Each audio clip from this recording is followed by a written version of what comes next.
Vaterpolisti Jug Adriatic osiguranja osvajači su treće pozicije u prvenstvu Hrvatske nakon što su u drugoj utakmici na plivalištu Crnica u Šibeniku pobijedili domaći Solaris s rezultatom 16:15.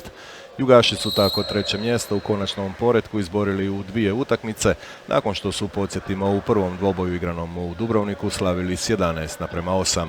Baš kao i u tom susretu u Dubrovniku i ovaj u Šibeniku bio je prava poslastica za sve ljubitelje vaterpola. Momčadi su se kroz sve 4/4 izmjenjivale u vodstvu, a da će Jug ipak i u ovoj utakmici izaći kao pobjednike postalo je jasno tek minutu i 47 sekundi prije kraja, kada je otišao na 2 gola prednosti, što se u konačnici pokazalo dovoljnim za slavlje. Istaknimo još samo i pogodak Antonija Petkovića koji se posljednjim golom na večerašnjoj utakmici postignutim iz peterca oprostio od aktivnog igranja vaterpola. Junak pobjede pak bio je Vlaho Pavlić koji je predvodio Jug s 5 golova, a pratili su ga Marko Žuvela s 3 te Bogdan Đerković, Maro Joković i Maro Šušić sa po 2 pogotka. S druge strane domaćine su predvodili Andrija Vlahović i Eugen Koprčina sa po 3 gola, a po 2 su dodali Roko Pelicarić, Marin Vrdoljak i Domagoj Bulat.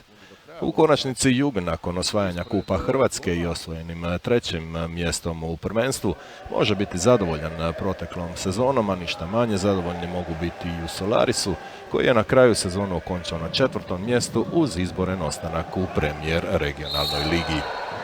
Momčad Solaris ove godine svaki put kad igrala protiv nas pokazala dobru igru i uvijek je bila teška utakmica i na malu razliku, tako da je to svakako trebalo očekivati večeras. Ja bi apostrofirao prvo nekoncentraciju, pogotovo mladih igrača, obrambeno tokom cijele utakmice, tako da je sve večeras palo na ova pleća malo iskustijih i oni su potegli i dobili smo recimo na mišiće, na snagu i malo više iskustva i znanja, isto kao što je nas mladost dobila u polufinalu i prošla u finale. Tako da prvenstveno bi čestitao Solarisu na jednoj vrlo dobroj sezoni, mislim da su imali jednu uspješnu sezonu, mislim da trener Sabioni radi odličan posao, pogotovo u ovom dijelu sezone su se izdigli i da će biti vrlo opasan i dobar protivnik isto tako dogodine.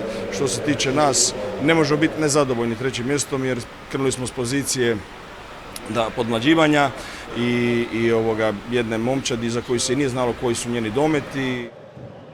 Sa prolazom među 4 smo pokazali da se na nas može računati. Jedna mlada smo ekipa, ali evo i protiv Jadrana i Juga smo pokazali da se nismo predali. Završili smo sezonu na 4. mjestu, da smo mogli više objektivno, to je teško bilo za očekivati, ali evo mi smo stvarno na svaku utakmicu išli da idemo pobijediti, koliko god to bilo ovako teško za izjaviti, ali eto, nosio nas je taj nekakav sportski duh i nismo se predavali do kraja.